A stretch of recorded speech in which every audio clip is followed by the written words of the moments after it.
Friend of the program returns. It's Mina Kimes of ESPN, of course, the Mina Kimes podcast featuring Lenny.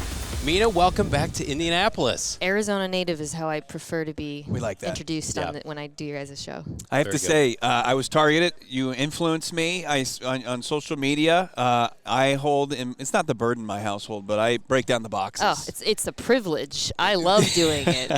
But I did get the tool that you were utilizing. I did. I should have done an ad for that. That's what I thought it was. I posted a video. No, it wasn't. I was just, my husband got me a box cutter for Christmas, I think. An electric box cutter. So many husbands were in the comments were like, or boyfriends were like, I bought this for my girlfriend. I'm like, I hope that I didn't influence a breakup. Jeez. Do you have a similar recommendation for quarterbacks? Did you do an ad for that for the Cardinals? Oh, it's a tricky spot. It's a tricky one. I don't know if this is the year to go all in on any quarterback. It might be a little bit of a take your lumps year and focus on building out the team.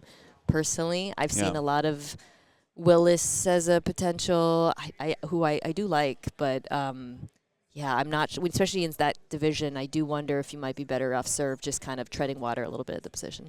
Yeah, I don't know where even to start with this because it's like Kyler's still on the roster. It just feels like it's inevitable he's going to be cut in the next, 7 to 10 days before the tampering period. When we look back at this, we've been very pro Kyler. I know you've been a supporter of Kyler Murray. What do we look back at the 7 seasons that he's been in Arizona? I think people forget some of the real highs. I mean, there was 2020 was when he was like, an MVP candidate. I even 2 years ago, I swear he was pretty good. Yeah. I feel like it wasn't even that long ago. But the injuries have obviously, that's kind of the biggest thing. And obviously, I would say inconsistency as well. Such high highs, and then there'd be 3 games where he looked amazing, and then 2 games where he looked like a completely different player. And I think ultimately that's why, he didn't live up to the #1 overall pick. I still think he has potential in this league. And I think the challenge for Arizona is, can you actually get better this year versus what we've seen from Kyler the last 3 years? I think that's pretty challenging. In the long term, next year's draft, and it's always next year's draft, but I do think, there's that's why I got to go back to what I said at the beginning is I think the patience might actually serve this team well. What's a logical landing spot for him? Because we talk about it at nauseum. Like you could try to force yourself if you're Kyler's camp to say, well, I can take a starting job with the Jets or whomever, especially if Arizona's fitting the build for $50+ million. He could sign for $1 million. But would he be better off doing the Baker Mayfield Darnold route where he goes to like a Liam Cohen for a year or an Andy Reid and sits or spot starts and then re-enters the market next year? I think he should take a job where he can at least compete for a job this year, personally.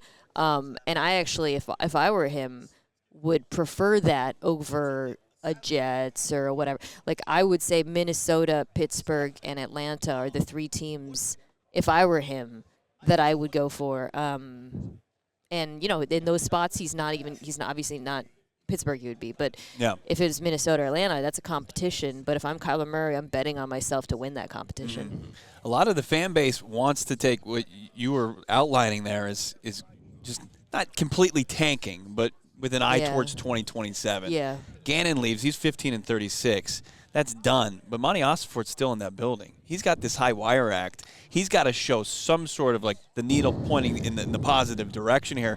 How does he do that? How does he show that urgency, but also, not saddle himself up with just some, big swings here that could take them down, whether it's winning too much but not enough or, bad contracts. It's a tricky spot because Arizona, the roster is not that bad compared to other non-court teams that don't have quarterbacks. So you're not and I feel like, some of the young players too on the team have flashed, and then there's been last year a lot of draft class injuries was obviously a big part of it, but there was moments where they all looked great and then they just didn't play enough, and then you saw some regression from some of the other players who look good early on in their career, recent draft picks.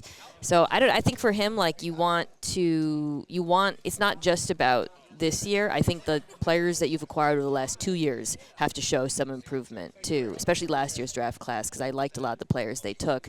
You really want to see, okay, full season, Walter Nolan, can you live up to the highs Right. that we saw? Because I was very impressed by him. Let's talk a little bit more about Malik Willis, who obviously has got the ties to Mike's brother Matt. Yeah. Nathaniel Hackett was there. He's now in Arizona. Monty Ossenford was in Tennessee when they drafted him.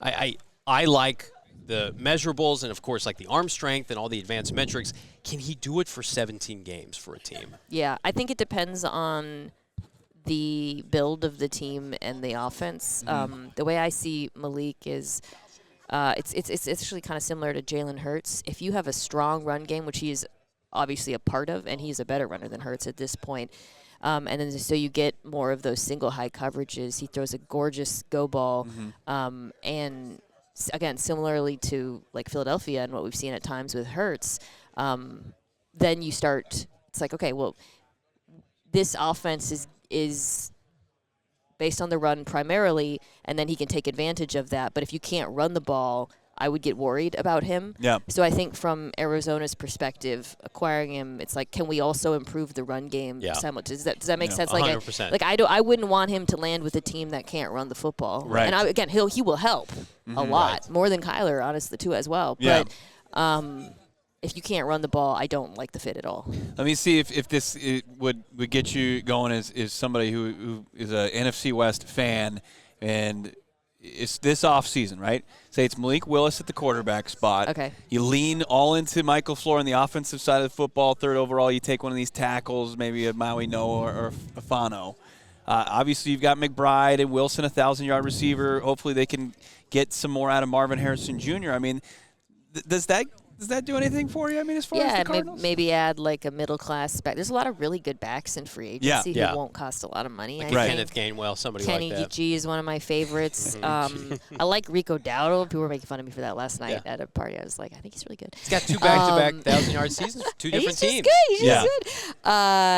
He's just good. There's like the top guys like, Hall, Walker, I guess ETN probably in that group. Yeah. But the next group, there's a lot of really interesting players, and I think, if you're Arizona, I would rather go that route and add him on, but focus on the trenches, both sides, honestly. Let's talk about this draft, then we'll get you out of here. So generous with her time. Subscribe to the Mina Kimes podcast featuring Lenny. It just feels like we're lacking those traditional blue chips in this draft.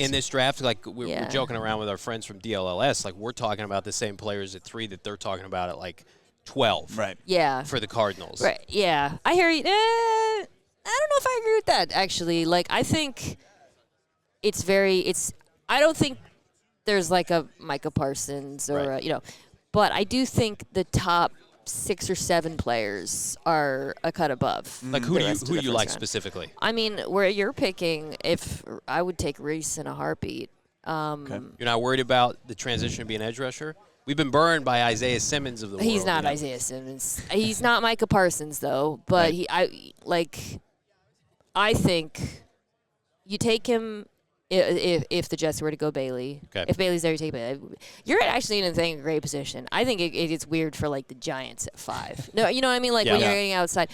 But, like, with a player like Reese, my feeling is, like, you just have to have a plan for his development, and also you have to find ways to make sure he's on the field early on as he works on developing his pass rush. Yeah. He's so good against the run. He's so good dropping into coverage. He's such a smart, fundamentally sound player. He's an amazing tackler, and his athletic tools are insane. Like when he does win as a rusher, it's mostly because of that, right? So with proper coaching, I feel like the ceiling for him is so high, maybe the highest of any defensive player in this draft, candidly. But you have to have the plan for him. But he's not a Collins or a Simmons or whatnot. I guess I can see why, though, in Arizona there's some in Raleigh State apprehension. We have PTSD. Right? I mean, if Gannon was there, people were like, this fits Gannon's system. Is like, but Raleigh he was the holdover in a weird way. They were actively, interviewing his replacement, and then he stays at DC. They took a look at Carl Scott, who's a great coach. I was surprised. Yeah. Well, it's no surprise. Mina Kimes, of course, brings it on a daily basis. The Mina Kimes podcast featuring Lenny, and as she said at the beginning of this, of course, Arizona born and bred. I am. Gilbert. I saw Brock Purdy at the Super Bowl, and we did a Gilbert. There's so few of us. Yeah. It was a nice moment. Unbelievable stuff. Well, great to see you, Mina, and thank you so much for joining us. Bye, guys.